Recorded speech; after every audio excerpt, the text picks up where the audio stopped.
கிருபையிலே நல்லாளரே கேட்கப்பட்டதையும் கருதாக நாம் நன்றி சொல்கிறோம். இன்றைக்கும் நாங்கள் கூடி உங்களுடைய வார்த்தையை நாங்கள் மறுபடியும் ஒரு விஷயம் தியானிக்க இருக்கிறோம். கர்த்தாவே, நீர் எங்களுக்கு துணையாயிரும். குறிப்பாக உங்களுடைய வேத வார்த்தைகளை நாங்கள் இன்றைக்கு கற்றுக்கொள்வது மாத்திரமல்ல, எங்களுடைய விசுவாசம் எவ்வளவாக இருக்கிறது என்பதை நாம் சோதித்தறிய அனுமதி செய்யும். ஆகவே உம்முடைய மேலான பிரசன்னமும் உம்முடைய தயவும் வழிநடத்துவதும் எங்களோடு கூட இன்றைக்கும் நாங்கள் உம்முடைய வேதத்தில் உள்ள ஆழமான சத்தியங்களை அறிந்து கொள்ளும்படி அருள் செய்யும். இயேசு கிறிஸ்து மூலம் ஜெபிக்கிறோம் என்று நல்ல பிதாவே. 1 தெசலோனிக்கேயர் 1ஆம் அதிகாரம் 1 தெசலோனிக்கேயர் 1ஆம் அதிகாரம்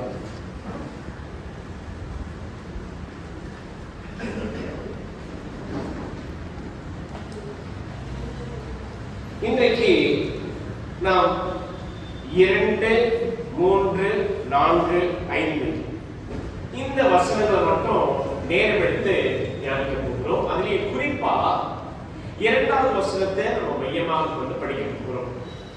நேற்றைய தினத்துல இந்த தெசலோனிக்கே சபையினுடைய பின்னணியை குறித்து நம்ம படித்தோம்.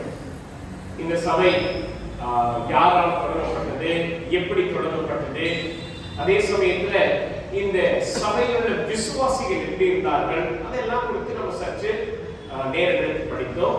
அது மாத்திரமல்ல, அப்போஸ்தலனாகிய பவுல் அவர்களுடைய வாழ்க்கை, ஊழியம், இதை குறித்தும் நாம நேற்றைய தினத்தில் நாம் படித்தோம்.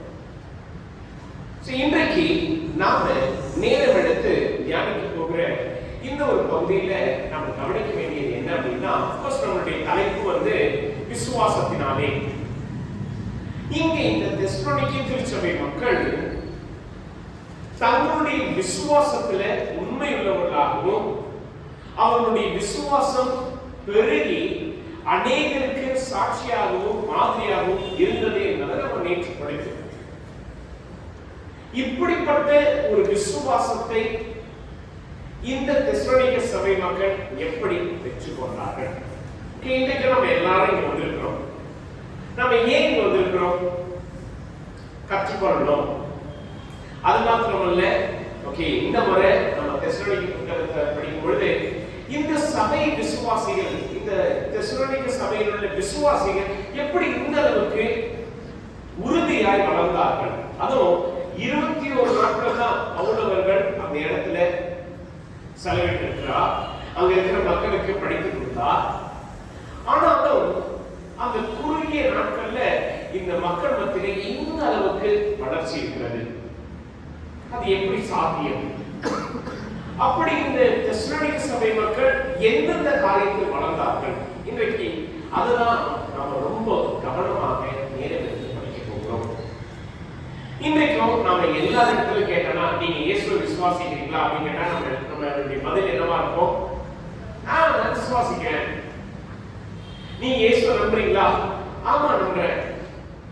உங்களுக்கு விசுவாசம் இருக்கா? இருக்கு.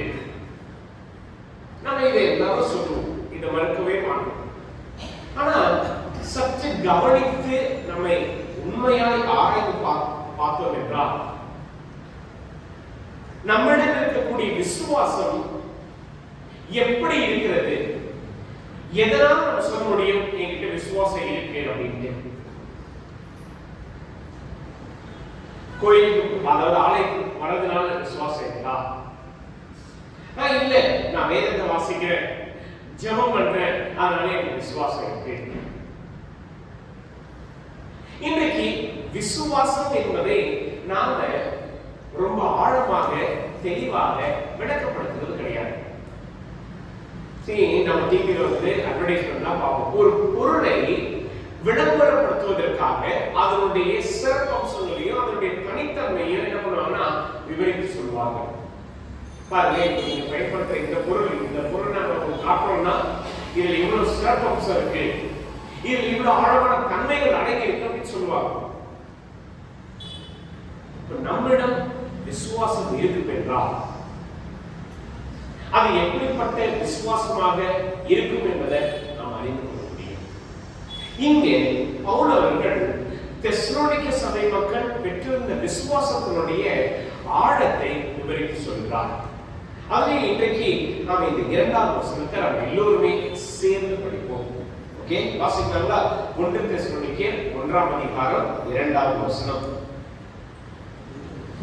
தேவனுக்கு பிரியமான சகோதரரே, உங்கள் விசுவாசத்தின் கிரியையையும் உங்கள் அன்பின் பிரயாசத்தையும் நம்முடைய கர்த்தராகிய இயேசு கிறிஸ்துவின் மேலுள்ள உங்கள் நம்பிக்கையின் பொறுமையையும் நம்முடைய பிதாவாகிய தேவனுக்கு முன்பாக நாங்கள் இடைவிடாமல் நினைவு கூர்ந்து. இங்கே பவுல் அவர்கள் 3 முக்கியமான காரியங்களை விவரித்து சொல்கிறார். இன்றைக்கு இதுதான் நம்ம நேரம் எடுத்து படிக்க போகிறோம். 1, என்ன சொல்றாரு? விசுவாசத்தின் கிரியை.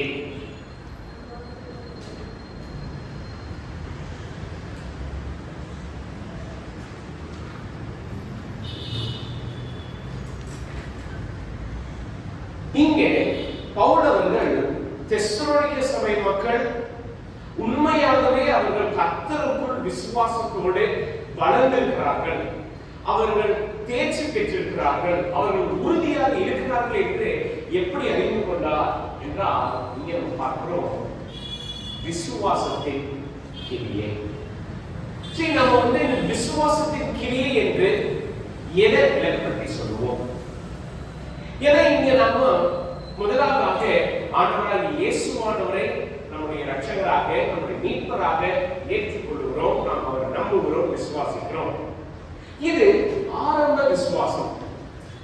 ஆனா ஒரு மனிதனுடைய வாழ்க்கை விசுவாசம் வளர்ந்து உறுதியாக நிலை நிற்கிறது என்றால் அதுல கவனிக்க வேண்டிய முதல் காரியம், அவர்கள் விசுவாசத்தின் கிரியையை வெளிப்படுத்துகிறவர்களாக இருக்கிறார்களா?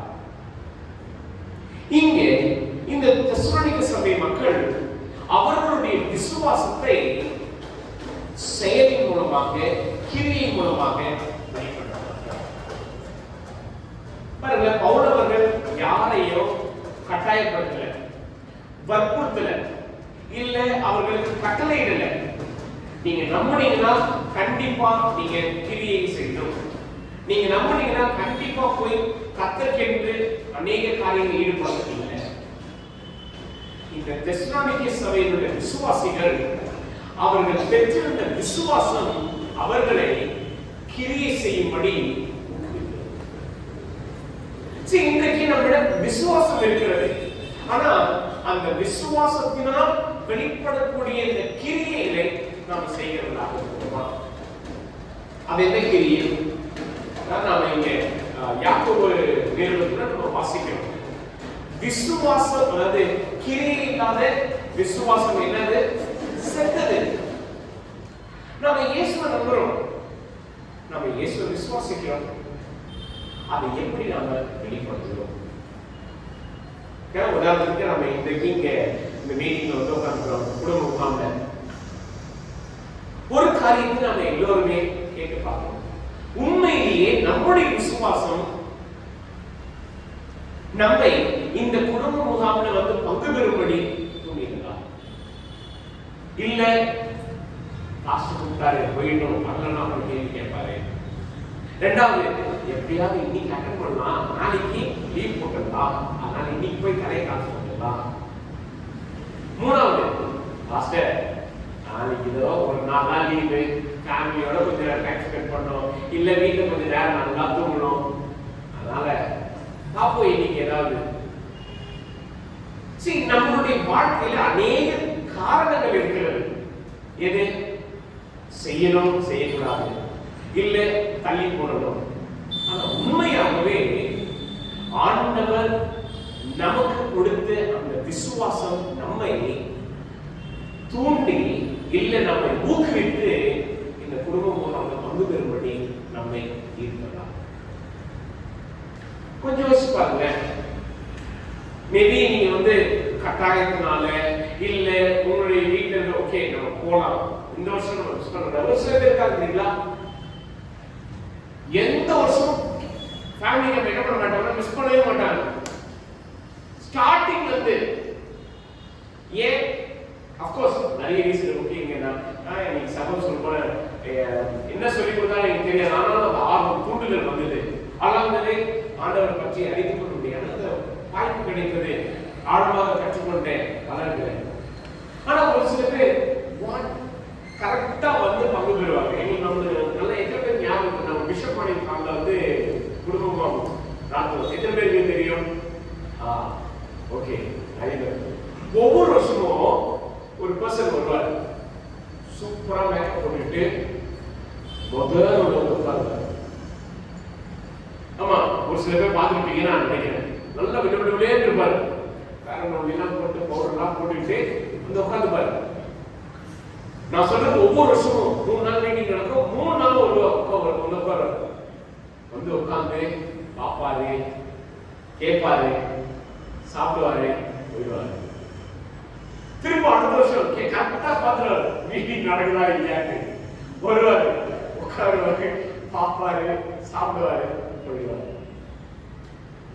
இத்தனைக்கும் கிறிஸ்தவர் தான், இத்தனைக்கும் வேதம் அப்புறம் நோட்டு எல்லாம் வாங்கி எல்லாம் எழுதலாம் பண்ணுவாரு. ஆனா ஏன் வராது, எதுக்கு வராது தெரியல. சரி, நம்ம இன்னைக்கு அநேக அப்படிதான் இருக்கோம் கிறிஸ்தவர்களா.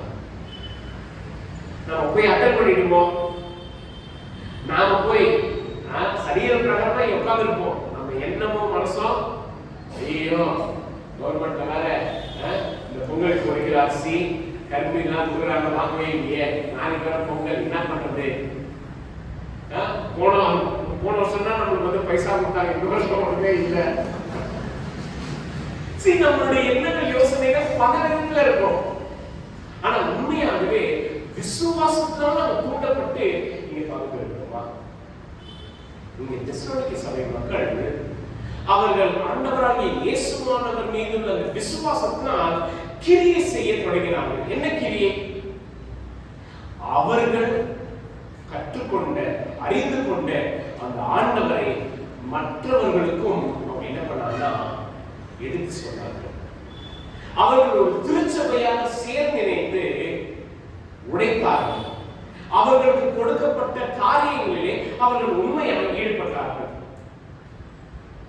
இன்றைக்கும் நாம வந்து சபையில ஒவ்வொரு சனிக்கிழமை ட்ரெயினிங் வைக்கிறோம். ஓகே, நம்ம எல்லாருமே ஓகே, ஒரு சில பேர் ரொம்ப கமிட்டடா வந்து நம்ம செய்யணும். உண்மையிலேயே நாம ஓகே இந்த வருஷம் ஆண்டவர்கிட்ட நான் வந்து ஓகே ஆண்டவருடைய ஊழியத்தில் ஈடுபடுவேன்னு சொல்லிட்டோம். எதனால நம்ம செய்யறோம்? ஓகே, நண்பர்கள்லாம் சேர்ந்து செய்யறாங்க, நானும் வந்து செய்யறேன். சனிக்கிழமை உட்காந்து ஜாலியா என்ன பண்ணலாம், அவங்களோட சேர்ந்து கொஞ்ச நேரம் பேசலாம், கொஞ்ச நேரம் ஐக்கியம் பண்ணலாம். ஆனா உண்மையாகவே நம்முடைய விசுவாசம் நம்மை தூண்டுகிறதா? கர்த்தருடைய கிரியைகளை செய்யும்படியான அந்த தூண்டுதல் இருக்கிறதா? இங்க தெசலோனிக்கே சபை மக்களுடைய வாழ்க்கையில அவர்கள் பெற்றிருந்த அந்த விசுவாசம் அவர்களை கிரியை செய்ய தூண்டியது. ஒரு சில நேரத்தில் பார்த்தீங்கன்னா, குறிப்பா போன வருஷம் அக்டோபர், நவம்பர், டிசம்பர்லாம் பார்த்தீங்கன்னா சபையிலே அநேக வேலைகள், வாலிபர்கள், பெரியவர்கள் எல்லாருமே சேர்ந்து நின்று செயல்பட்டார்கள். கிறிஸ்துமஸ் நாடகம் போட்டோம், கிறிஸ்துமஸ் சிறப்பு ஆராதனை, நடுவில் கிறிஸ்துமஸ் ஐக்கிய ஆராதனை, கேரல்ஸ், எல்லா விதமான காரியங்கள் நடந்தது.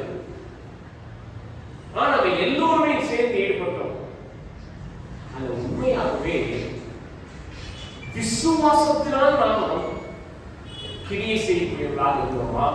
இல்ல ஓகே இதெல்லாம் ப்ரோக்ராம், இந்த சர்ச்சில் நம்ம திருச்சபையில இந்த நிகழ்ச்சிகள்லாம் நடக்கணும் அப்படின்றதுக்காக நிகழ்ச்சியை மையமாக கொண்டு செயல்படுத்தினோமா? இதுல நம்ம கவனித்து பார்க்க வேண்டிய காரியம் இதுதான். நாம் ஆண்டவராகிய இயேசுவானவர் மீது வைத்திருந்த அந்த விசுவாசம் நம்மை கிரியைகளை செய்யும்படி தூண்டினதா? தெசலோனிக்கே திருச்சபை மக்கள் அப்படிப்பட்ட ஒரு தூண்டுதலை நம்ம பார்த்தாங்க. இங்கே நம்ம வாசிக்கிறோம் பாருங்க, 2வது காரியம், உங்கள் அன்பின் பிரயாசம்.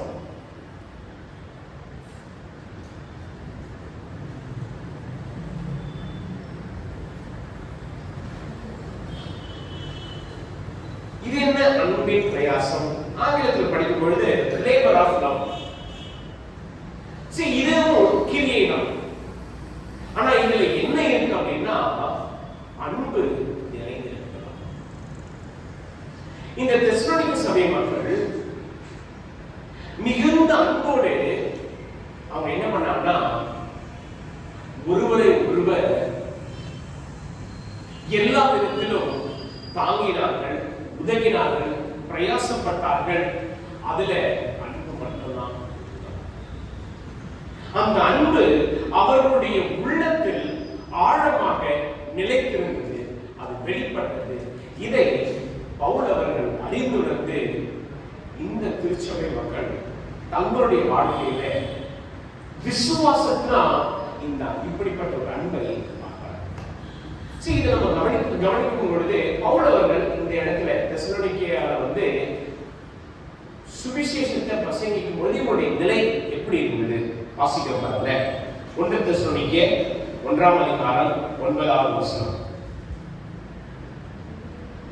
ஏனெனில் அவர்கள் தாமே எங்களை குறித்து உங்களிடத்தில் நாங்கள் அடைந்த பிரவேசம் என்னது என்பதையும் ஜீவனுள்ள மெய்யான தேவனுக்கு ஊழியம் செய்வதற்கு நீங்கள் விக்கிரகங்களை விட்டு தேவனிடத்திற்கு தெசலோனிக்கேயாவிலே ஆண்டவராகிய இயேசுவினுடைய சுவிசேஷ வார்த்தையை கேட்டவர்கள் ஒவ்வொருத்தரும் மனம் திரும்பினார்கள். எதிலிருந்து? விக்கிரக ஆராதனையிலிருந்து, அந்நிய தேவர்களை வணங்கினதிலிருந்து அவர்கள் மனம் திரும்பி ஆண்டவராகிய இயேசுவானவரை ரட்சகராக ஏற்றுக்கொண்டார்கள். இதில் அவர்கள் கண்டறிந்த மிக உன்னதமான ஒரு காரியம் என்ன அப்படின்னா, ஆண்டவருடைய அன்பை அவர்கள் பார்த்தார்கள். ரோமர் 5ஆம் அதிகாரத்துக்கு போமே. ரோமர் 5:5.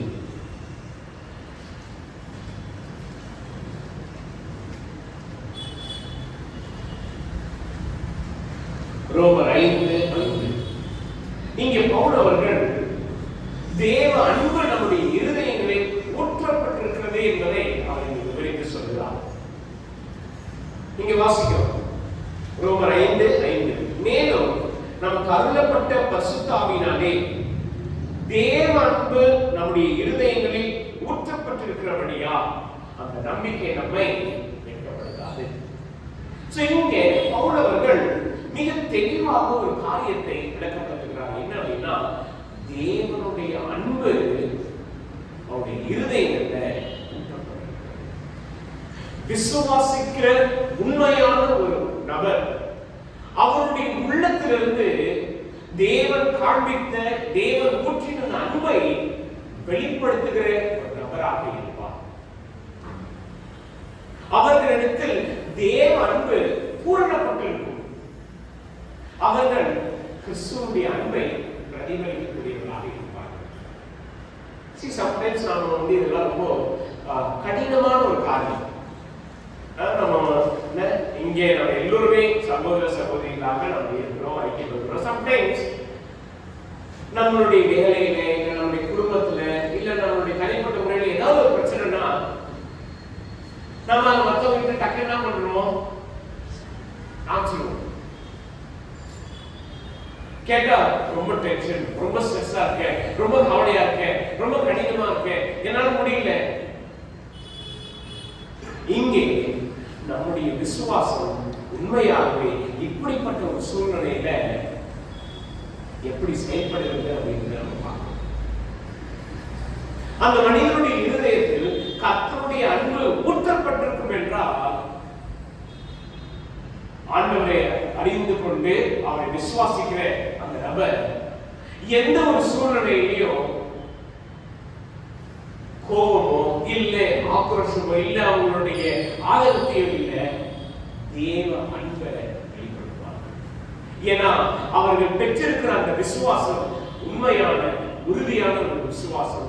அந்த விசுவாசம் எந்த சூழ்நிலையிலையும் தேவனுடைய அன்பை எடுத்து காண்பிக்கதான்.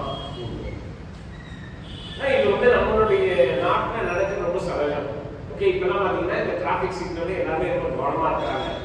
ஏன் கொஞ்சம் கிராஸ் பண்ணி போனாலும் என்ன பண்ணிடுறாங்க, கேமரா ஆட்டோமேட்டிக்கா நம்ம ரெக்கார்ட் பண்ணி நம்மளுடைய போனுக்கு என்ன பண்ணிடுறாங்க, மெசேஜ் அனுப்பிச்சிடுறாங்க. நீங்க இந்த இடத்துல இந்த நேரத்துல ரூல்ஸ் ஃபாலோ பண்ணல, இந்த இடத்துல நீங்க ஹெல்மெட் போடாம போயிட்டீங்க, இந்த இடத்துல நீங்க ஒன் வே ஆனா நீங்க ஆப்போசிட் சைடு வந்துருக்கீங்க. என்ன நடக்குது?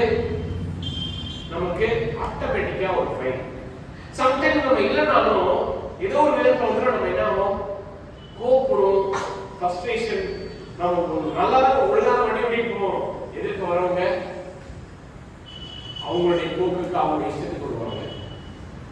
இந்த மாதிரி சூழ்நிலைன்னா நம்மளுடைய பழைய மனுஷன் என்ன பண்ணுவோம்? அப்பப்போ தலை தூக்கி காட்டுவோம். ஏன்டா எதுக்கு? உண்மையாகவே நாம அதை ரியாக்ட் பண்ணுவோமா? அவங்க கண்டுக்க கூட மாட்டாங்க, அவங்க பாட்டு போயிடுவாங்க எங்கேயோ.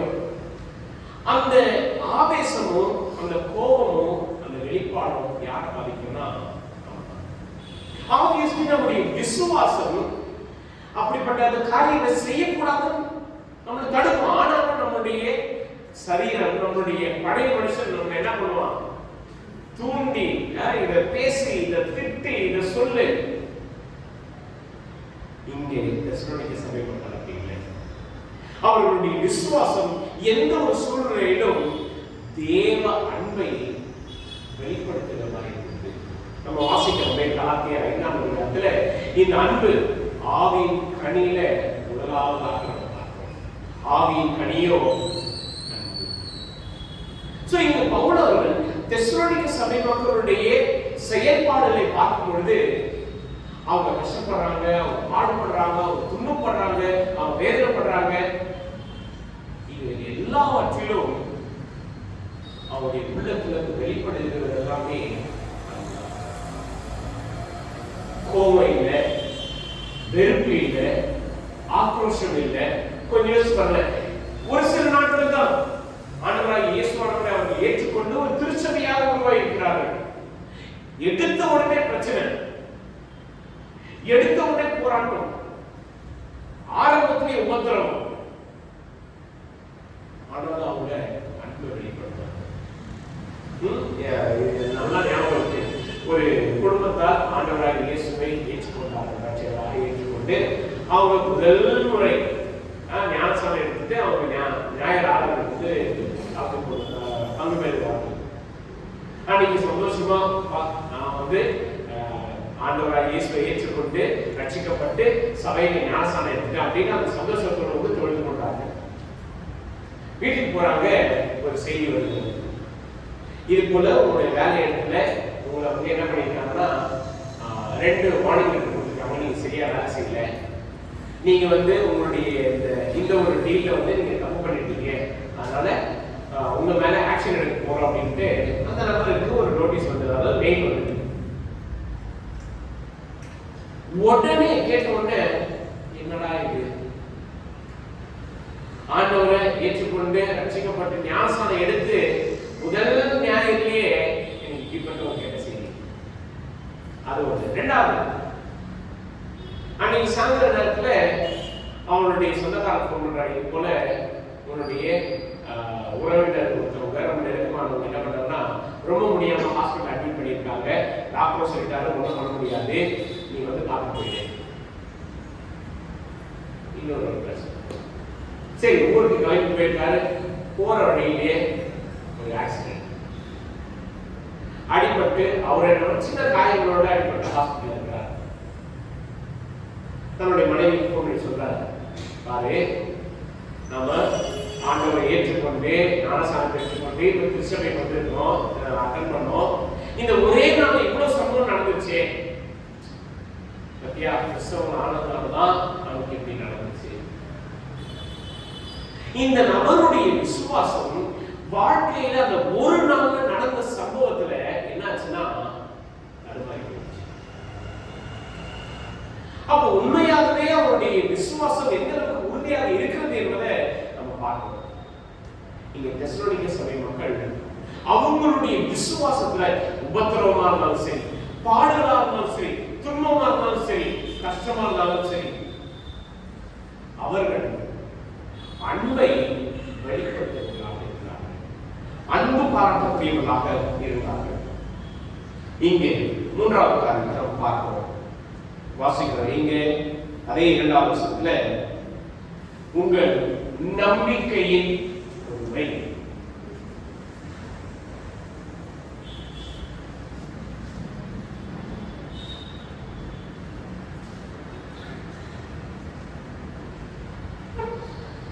நம்பிக்கையை பத்தி பேசலாம், ஆனா பொறுமையை பத்தி எல்லாம் நம்ம என்ன பண்ண கூடாது. அதுவும் இந்த காலகட்டத்துல இப்ப இருக்கிற சூழ்நிலைன்னா பேசவே கூடாது. ஏன்னா இன்றைக்கு இந்த உலகம் என்ன தெரியுங்களா, பெரிய ஒரு மேரத்தான் ரேஸ்ல ஓடுறாங்க எல்லாருமே. வாழ்க்கைக்காக, வேலைக்காக, குடும்பத்துக்காக, பிள்ளைக்காக, எல்லா விதத்திலும் வாழ்க்கையே ஒரு ஓட்டமாக இருக்கிறது. பொறுமை என்பதை இன்றைக்கு அநேக ஒரு குணாதிசயமா பார்க்க மாட்டாங்க, ஒரு வரமா பார்க்கறாங்க. அவர்கிட்ட பொறுமை இருக்கா, அவர் உண்மையிலேயே ஒரு ஆசீர்வதிக்கப்பட்ட ஒரு வாரான ஒரு தனித்துவம் உள்ள ஒரு மனிதர். ஆனா இங்க நம்ம பார்க்கணும், இந்த தெசலோனிக்க சபை மக்கள் நம்பிக்கையிலே பொறுமையா இருந்தார்கள். என்ன நம்பிக்கை? இங்கே நாம் வாசிக்கிறோம் பாருங்க.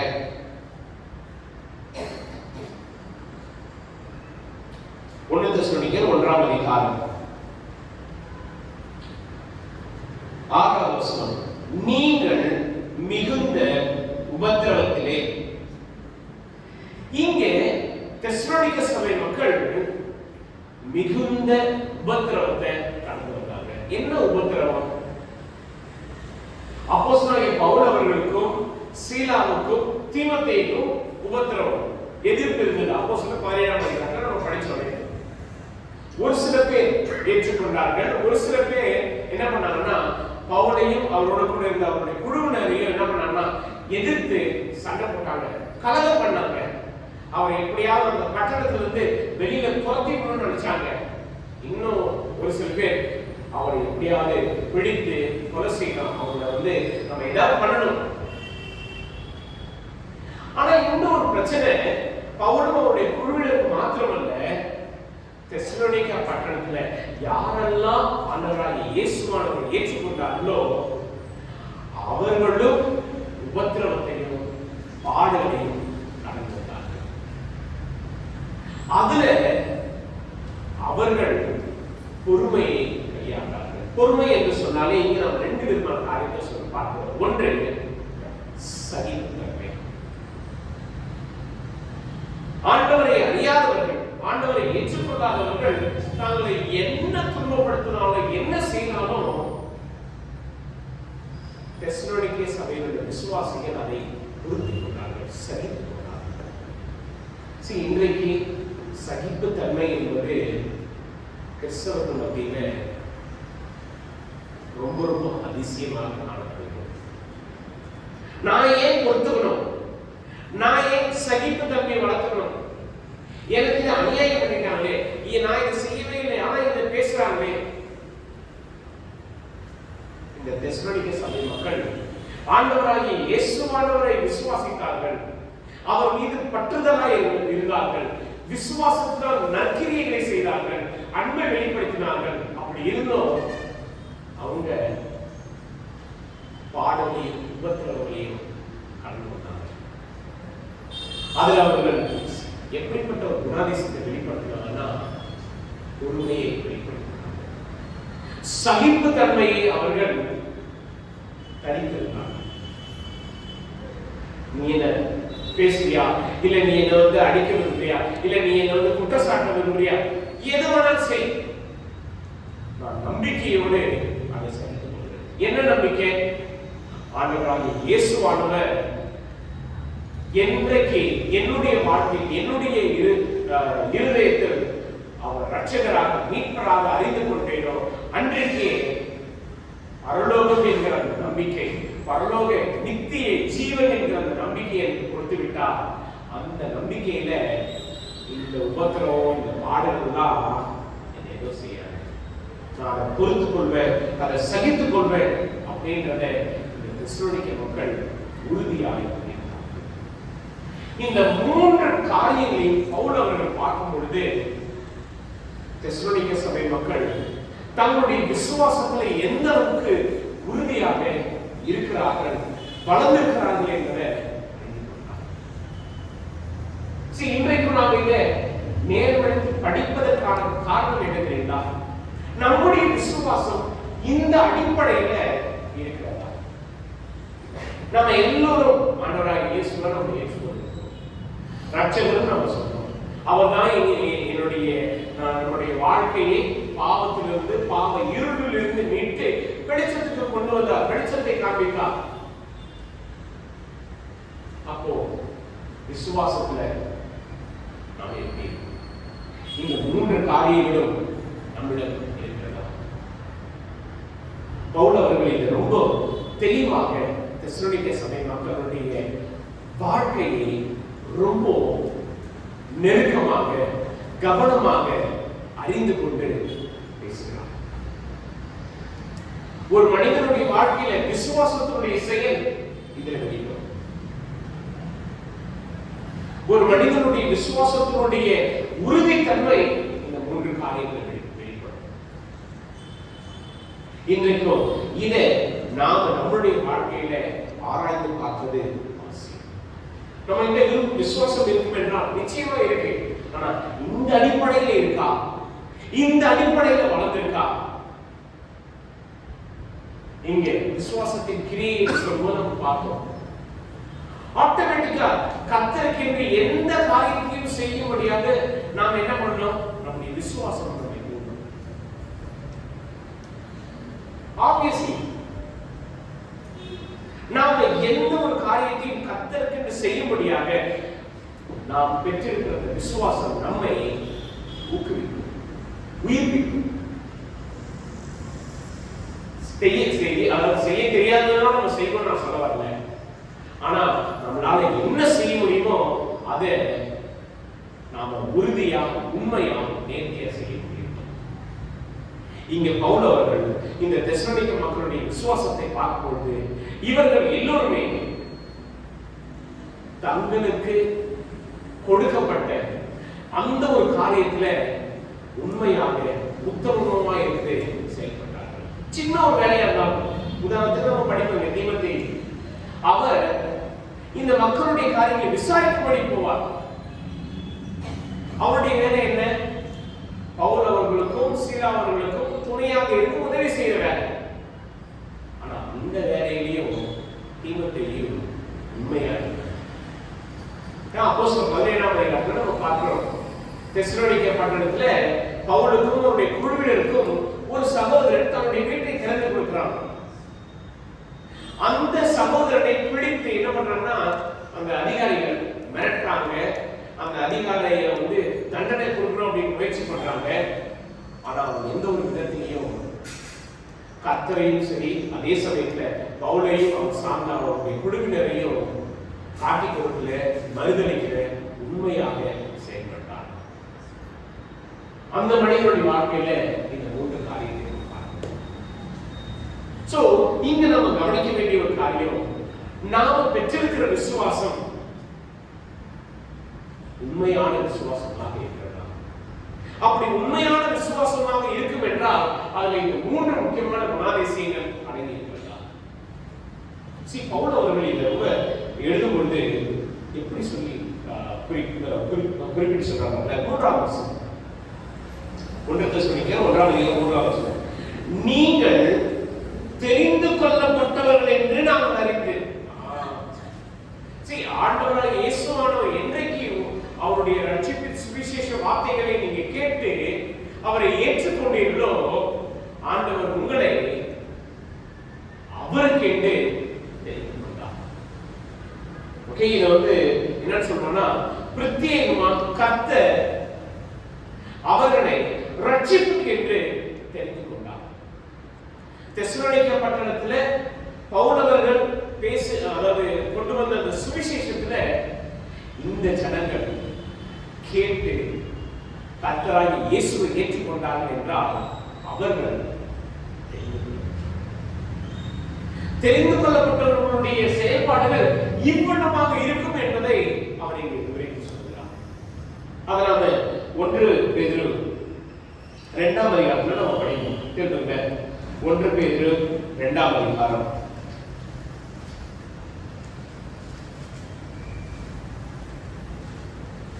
தெரிந்து கொள்ளப்பட்டவர்கள் என்று சொல்லும் பொழுது இதை பேதுரு அவர்கள் மிக ஆழமாக விவரித்து சொல்லியிருப்பார். 1 பேதுரு 2ஆம் அதிகாரம் 9வது வசனம், நீங்களோ உங்களை அந்தகாரத்தினின்று நம்முடைய ஆச்சரியமான ஒளியினிடத்தில் வரவழைத்தவருடைய புண்ணியங்களை அறிவிக்கும்படிக்கு தெரிந்து கொள்ளப்பட்ட சந்ததியாயும் ராஜரீகமான ஆசாரிய கூட்டமாயும் பரிசுத்த ஜாதியாயும் அவருக்கு சொந்தமான ஜனமாயும். இங்கே பேதுரு அவர்கள் இன்னும் தெளிவா விளக்கப்படுத்துகிறார். உங்களுடைய பழைய வாழ்க்கை எப்படி இருந்தது? அந்தரங்கம். அதான் எப்படின்னா பாவ இருள மறைவான ஒரு வாழ்க்கையில் இருந்தது. ஆண்டவராகிய இயேசுவானவர் உங்களை ஆச்சரியமான ஒளியாக வந்து உங்களை சந்தித்தார். அவர் நமக்கு தந்தருடைய ரட்சிப்பினால நாம தெரிந்து கொள்ளப்பட்ட சந்ததியாக, ராஜரீகமான ஆசாரியர்களாக, ஆசாரிய கூட்டமாக, பரிசுத்த ஜாதியாக, சொந்த ஜனமாக. அது எப்படி? 10வது வசனம், முன்னே நீங்கள் தேவனுடைய ஜனங்களாய் இருக்கவில்லை, இப்பொழுதோ அவருடைய ஜனங்களாய் இருக்கிறீர்கள். முன்னே நீங்கள் இரக்கம் பெறாதவர்களாய் இருப்பீர்கள், இப்பொழுதோ இரக்கம் பெற்றவர்களாய். இது நீங்க தெசலோனிக்கே சபையில் உள்ள மக்களை ஒப்பிட்டு பாருங்க. முன்னாடி அந்நிய தேவர்கள் வந்தாங்க. அவர்களுடைய ஜீவியம் இருளான ஜீவியமா இருந்தது. அவங்களுடைய நோக்கம், குறிக்கோள் எல்லாமே அவருடைய சொந்த வாழ்க்கை, சொந்த செயல், சொந்த குடும்பம், சொந்த வியாபாரம், இதெல்லாம் இருந்தது தவிர கர்த்தரை பற்றி அறிகிற அந்த அறிவின் ஒளியை அவர்கள் பார்க்கல. ஆனால் இன்றைக்கு சுவிசேஷ வார்த்தைகளை அவர்கள் கேட்டார்களோ, அந்த வார்த்தைகள் அவர்களுடைய வாழ்க்கையில கிரியை செய்யும். அந்த வார்த்தையை கேட்டு அந்த மக்கள் மனம் திரும்பி கர்த்தர் மீது, ஆண்டவராகிய இயேசு கிறிஸ்துவின் மீது அவருடைய விசுவாசத்தை வைத்தார்கள். அவர்களிடம் இருந்த அந்த விசுவாசத்துடைய வெளிப்பாடு தான் இந்த 3 காரியங்களை பார்க்கிறோம். இன்றைக்கும் நாம இந்த ஒரு பகுதியை படிக்கும் பொழுது ஆண்டவர் நம்மை பாவ இருளிலிருந்து, அந்தகாரத்திலிருந்து நம்மை விடுவித்திருக்கிறார். அவருடைய ஆச்சரியமான ஒளியிடத்தில் நம்ம என்ன பண்ணியிருக்காருன்னா கொண்டு வந்து வைத்திருக்கிறார். எப்படி? நம்முடைய பாவம் எல்லாவற்றையும் மன்னித்து அவர் நமக்கு புதிய வாழ்க்கையை, அதுவும் அவருடைய ஜனமாய் இருக்கும்படி, இரக்கம் பெறாதவர்களாய் இருக்கும், ஆனால் இப்பொழுதோ இரக்கம் பெற்றவர்களாய் இருக்கிறோம். இதை இந்த தெசலோனிக்கே சபை மக்கள் தங்களுடைய உள்ளத்தால் ஆழமாக உணர்ந்து தாங்கள் பெற்றிருக்கிற அந்த விசுவாசத்தினுடைய செயல்களை அவர்கள் செய்கிறார்கள். இந்த சபை மக்களுக்கு சபை என்ற ஒரு அமைப்பு, விசுவாசிகள் என்கிற அப்படிப்பட்ட அந்த ஒற்றுமை பற்றி தெரியவே தெரியாது. எப்படி இவர்களால் அன்பு பாராட்ட முடிந்தது? எப்படி இவர்களால் ஒருவரோடு ஒருவர் சேர்ந்து இணைந்து பாடுபட முடிந்தது? இங்கதான் அவர்களுடைய விசுவாசம் கிரியை செய்கிறார். இந்த தெசலோனிக்கே சபை மக்கள் ஆண்டவரை நேசித்தார்கள், ஆண்டவருடைய வார்த்தையை நேசித்தார்கள், அவங்களுடைய திருச்சபை மக்களை, ஒவ்வொரு மக்களை நேசித்தார்கள், சபையை நேசித்தார்கள், சேர்ந்து செயல்பட்டார்கள். அவர்களோடு மாத்திரமல்ல, மற்றவர்களோடும், அதாவது மற்றவர்களுக்காகவும் அவர்கள் செயல்பட்டார்கள். இதுதான் அவர்களுடைய விசுவாசம். இந்த விசுவாசத்தை அவர்கள் எப்படி பெற்றுக்கொண்டார்கள்? வாசிக்கிறோம். 1 தெசலோனிக்கே 1ஆம் அதிகாரம்.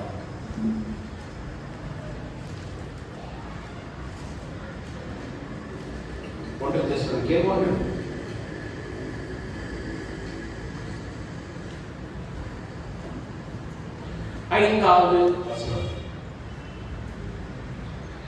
எங்கள் சுவிசேஷம் உங்களிடத்தில் வசனத்தோடு மாத்திரமல்ல, வல்லமையோடும் பரிசுத்த ஆவியோடும் முழு நிச்சயத்தோடும் வந்தது. நாங்களும் உங்களுக்குள்ளே இருந்தபோது உங்கள் நிமித்தம் எப்படிப்பட்டவர்களாய் இருந்தோம் என்று அறிந்திருக்கிறீர்கள்.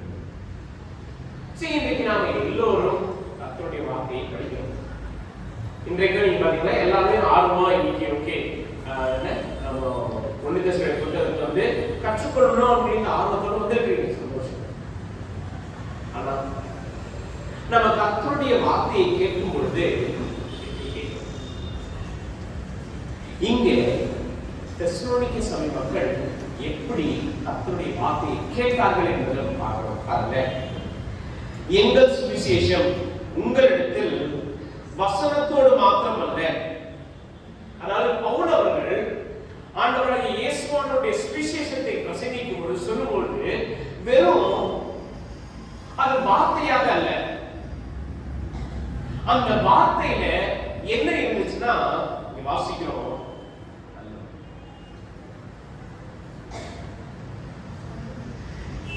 இந்த ஒரு வல்லமையை தெசலோனிக்கே சபை மக்கள் பார்த்தாங்க. அவர்கள் பவுல் பேசின வார்த்தைகளை வார்த்தைகளாக பார்க்கவில்லை, மனிதர்கள் பேசுகிற வார்த்தையாக அவர்கள் கவனிக்கவே இல்லை. அந்த வார்த்தைக்கு வல்லமை இருக்கிறது என்பதை அதான் இங்கே சொல்றாரு, எங்கள் சுவிசேஷம், நாங்கள் உங்களுக்கு அறிவித்த சுவிசேஷம் உங்களிடத்தில் வெறும் வார்த்தையா வரல, அந்த வல்லமையை இந்த தெசலோனிக்கே சபை மக்கள் அறிந்து கொண்டார்கள். எப்படி அறிந்து கொண்டார்கள்? இதை எப்படி அவர்களால் புரிந்து கொள்ள முடிந்தது? வாசிக்கிறோம், பரிசுத்த ஆவியானவர் எங்கெல்லாம் சுவிசேஷம் பிரசங்கிக்கப்படுகிறதோ அந்த இடத்துல பரிசுத்த ஆவியானவருடைய செயல் இருக்கிறது. நம்ம அப்போஸ்தலர் 17ஆம் அதிகாரத்தில் படிக்கிறோம். பவுலும் அவரோட கூட சேர்ந்து அவருடைய குழுவினர் பிரசங்கிக்கும் போது ஒரு கூட்டத்தார் என்ன பண்றாங்கன்னா அவருடைய வார்த்தையை கேட்டு விசுவாசித்தார்கள். எடுங்க நம்ம வாசிப்போம். அப்போஸ்தலர் 17. அப்போஸ்தலர் 17.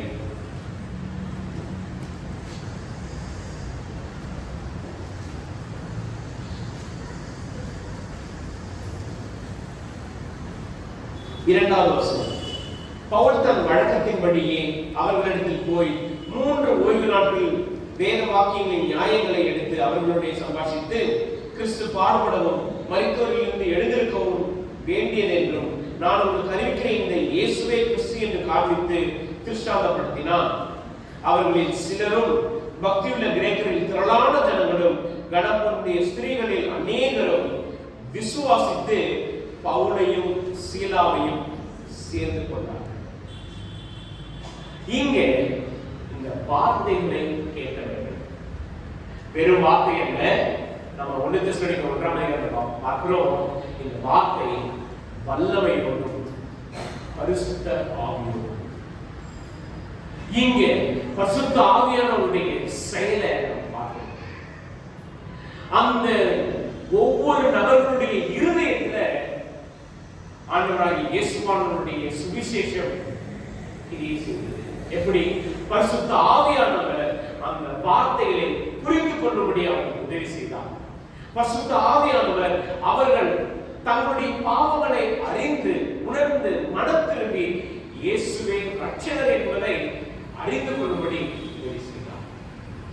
ஏன்னா இந்த ஜனங்கள் கவனமாக பவுல் சொல்லிய இந்த வார்த்தையை கேட்டார்கள். அந்த வார்த்தைக்கு வல்லமை இருந்தது என்பதை அவர்கள் அறிந்து கொண்டார்கள். ஏன்னா அவங்களுடைய வாழ்க்கையில அந்த மாற்றம் இருந்தது.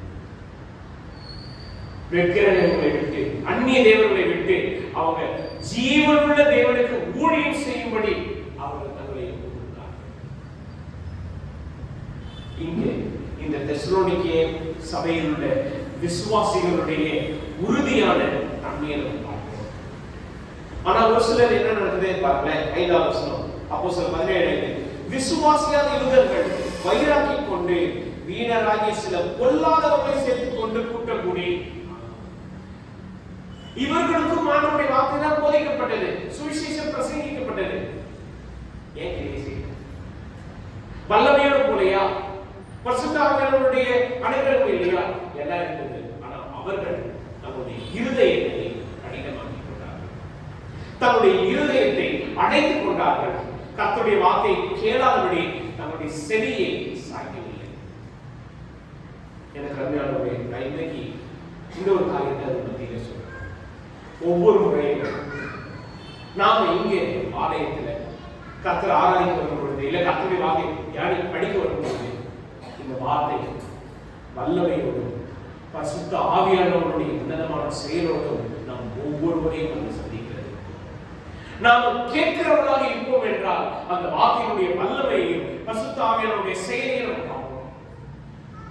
அப்படி கேட்கல, அப்படி கவனிக்கிறோம், அக்கறை இல்லாமல் இருப்போம், அந்த வார்த்தை வாசிக்கிறோம். என்னுடைய வார்த்தைகள் நான் விரும்பினதை செய்யணும்.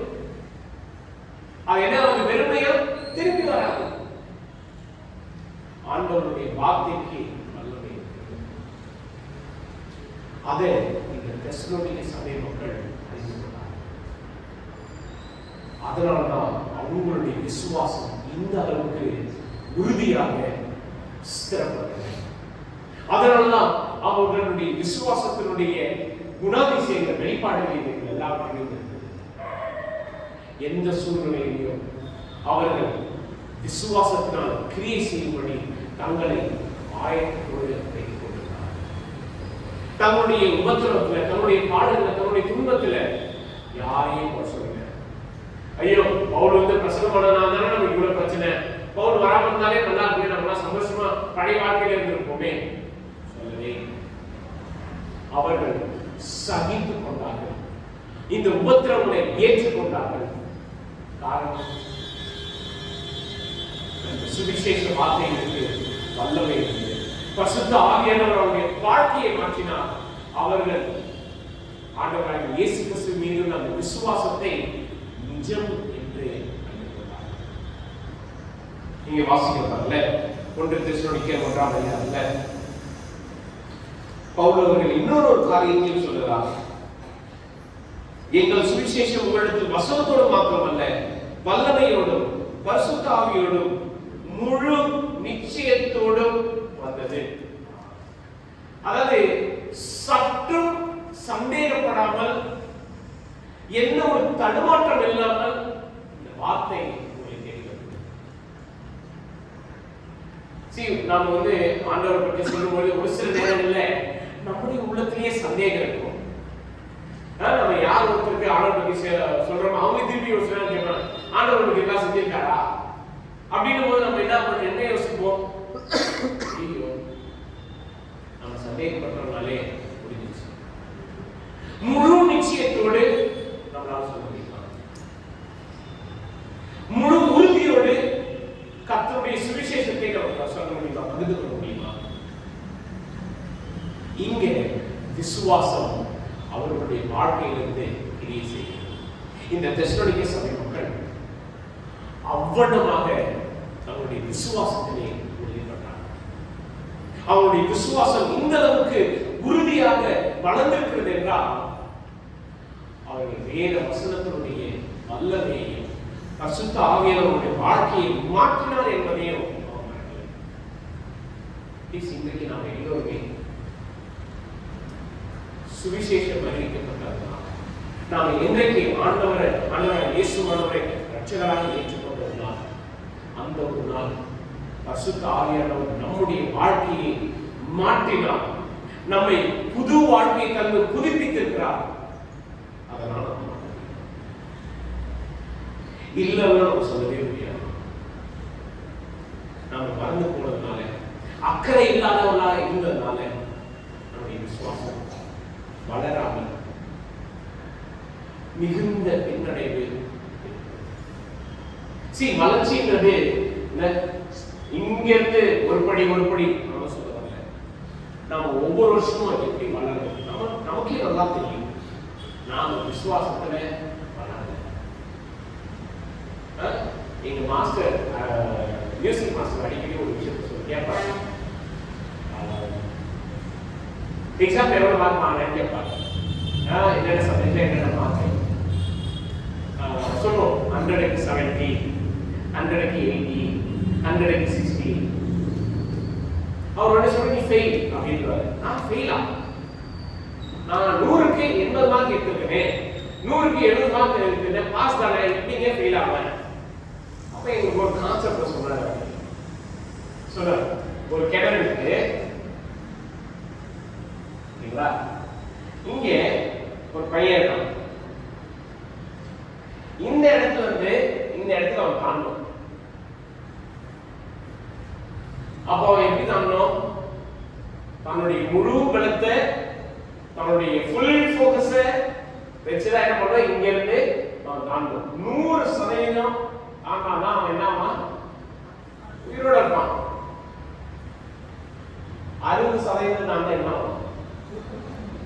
இது கேட்கவே மனசுக்கு அன்பு போச்சு. இதுக்கும் படிப்புக்கும் எப்படி சம்பந்தம், எப்படி வரும், ஒத்து வரும்? அவர் சொன்னாரு 70 எடுத்தாலும் கிணறுக்குள்ள தான் விழுந்துருவான். ஏன் 90 எடுத்தாலும் கிணறுக்குள்ள தான் விழுந்துருவான். 100 எடுக்கணும்.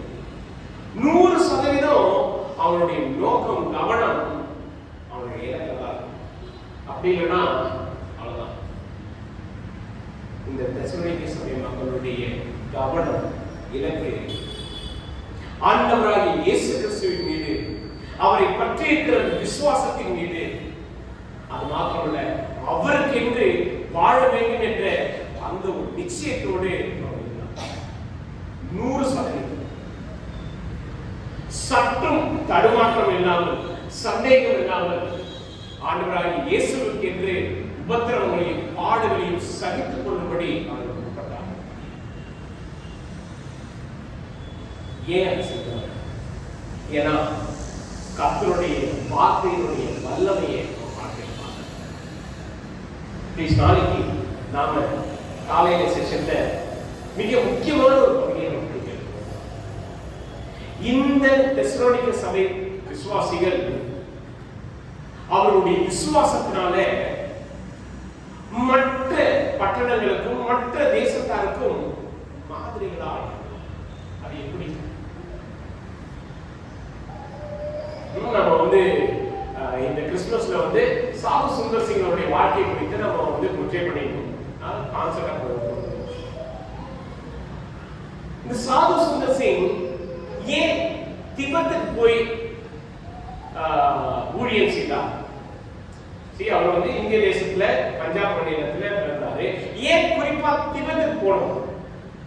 எத்தனையோ இடம் இருக்குல்ல, ஏன் திபெத்? நாளைக்கு வாங்க நம்ம அதை பத்தி கேட்போம்.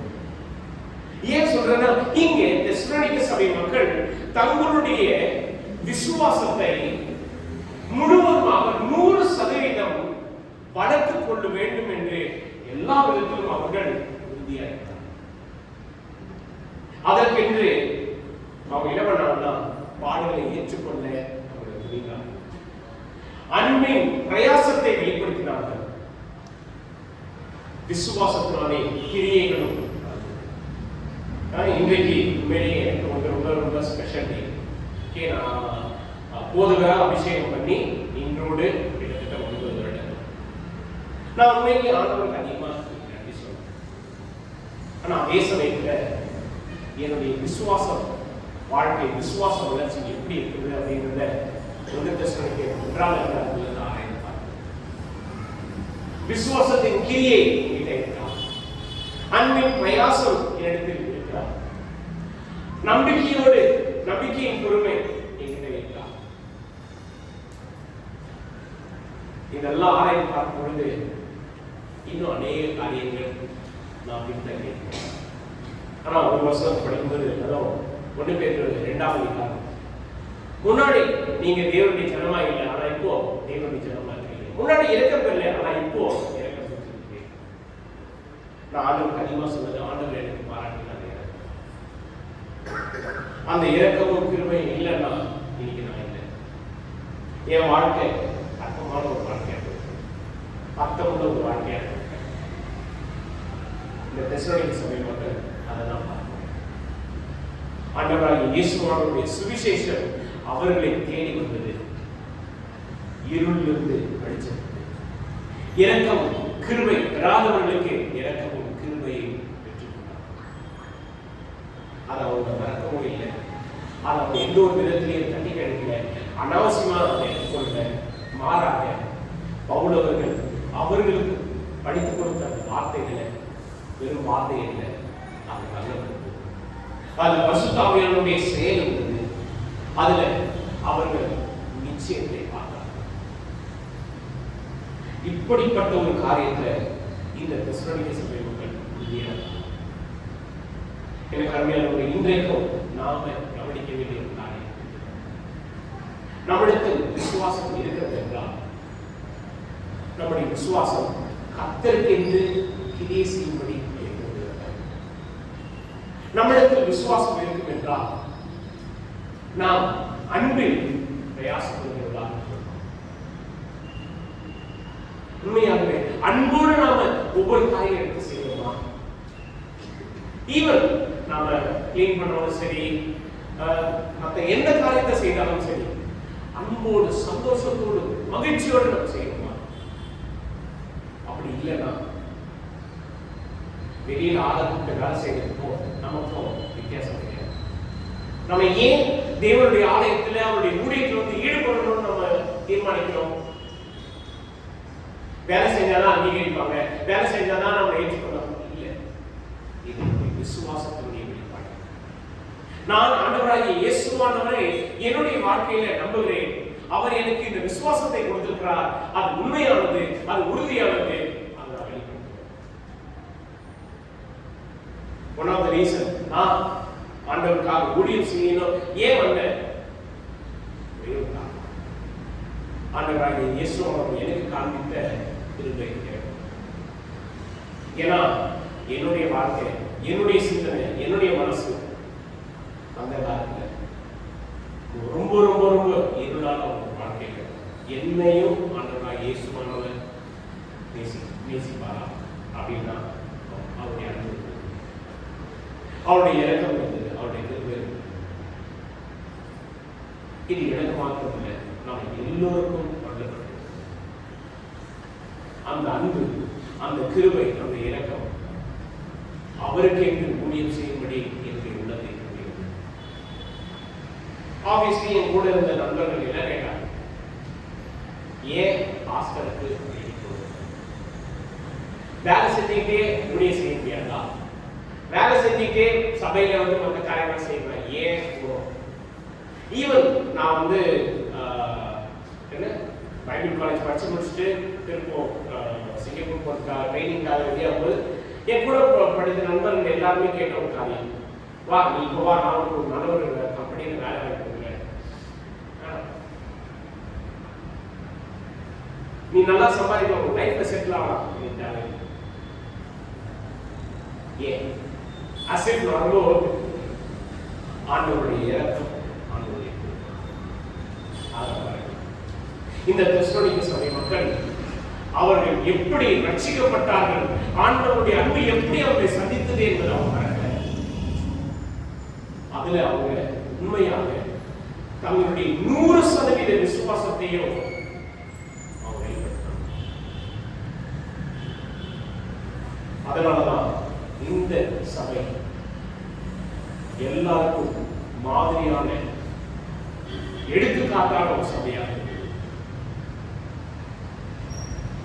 அதுவும் இவர்களுடைய துன்பத்தின் மத்தியில, கஷ்டத்தின் மத்தியில கர்த்தராகிய இயேசுவானவரை அவங்க மறுதலிக்கல, அவங்க விசுவாசத்தை. இன்றைக்கு நாம கொஞ்சம் பிரச்சனை அப்படின்னு சொன்னாலே நாம வந்து முறுமுறுக்கிறோம், நாம வந்து பல விதமான காரியங்களை நம்ம மனசுல இருந்து கொட்டி தீர்த்திருக்கோம். ஆனா இவங்க அப்படி இல்லை. தெசலோனிக்கே சபை மக்கள் அவர்களுடைய விசுவாசத்துல சகிப்பு தன்மையோடு அன்பு வெளிப்படுத்தினார்கள்.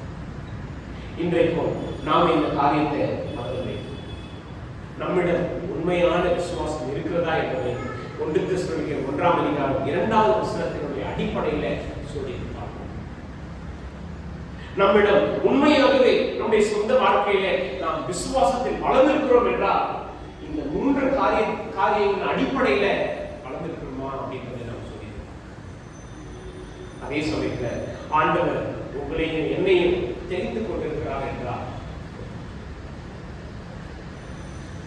அவருடைய ஜனமா இல்லை, ஆனா இப்போ அவருடைய ஜனமா இருக்கிறோம். இரக்கம் பெறாதவர்களா இருந்தோம், இப்ப இரக்கம் பெற்றிருக்கிறோம். அதுல நாம உண்மையாக நீங்க வாசிக்கிறோம், ஜீவனுள்ள மெய்யான தேவனுக்கு ஊழியம் செய்வதற்கு நம்மள அர்ப்பணிக்கணும்.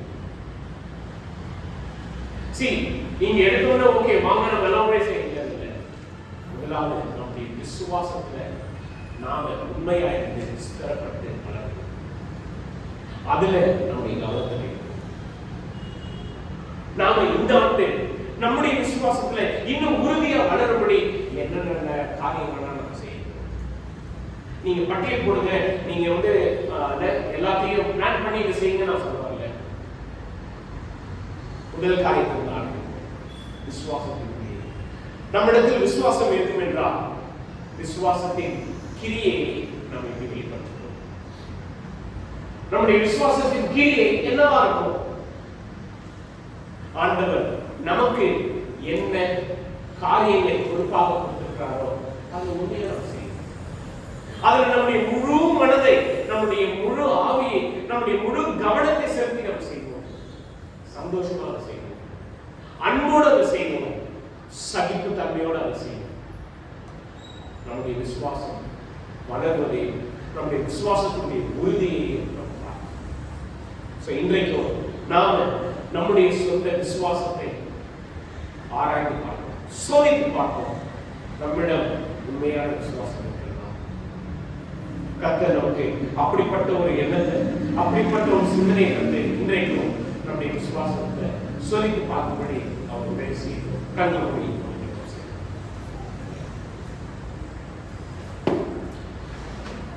எங்கள் கிருபையில நல்லாகவே இறைவன தரப்பே உங்கள் நீதிவான் என்று சொல்லுவோம். இன்றைக்கும் நாங்கள் நேரடித்து உங்கள் வேறு வார்த்தைகளை கற்றுக்கொள்ள உதவி செய்தி நன்றி. இது நாங்கள் பெற்றிருக்கிற விசுவாசம் எவ்வளவாக இருக்கிறது என்பதை நாங்கள் சோதித்தறிய உதவி செய்யும். கர்த்தாவே, நாங்கள் அநேக வேளைகளில் எங்களுடைய விசுவாசத்தை நாங்கள் அலட்சியமாகவோ இல்லை கவனம் இல்லாமலோ நாங்கள் செயல்படுத்துகிறோம். ஒரு சில நேரங்களில் ஆகவே எங்களுடைய உள்ளம் தூண்டப்படவில்லை, எங்களுடைய விசுவாசம் சோர்ந்து போகிறது, பலவீனப்பட்டு போகிறது.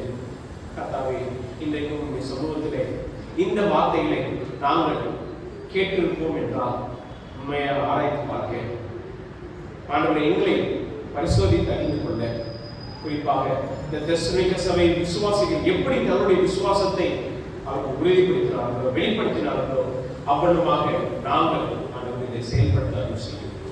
எல்லாவற்றுக்கும் மேலாக கர்த்தாவே, நாங்கள் ஒவ்வொருவரும் எங்களுடைய விசுவாசத்தின் வளர்ச்சியை அறிந்து கொள்ளும்படி, எங்களுடைய விசுவாச வாழ்க்கையினுடைய நிலை எவ்வளவாக இருக்கிறது என்பதை ஆண்டவரே உண்மையாக உணர்ந்து செயல்பட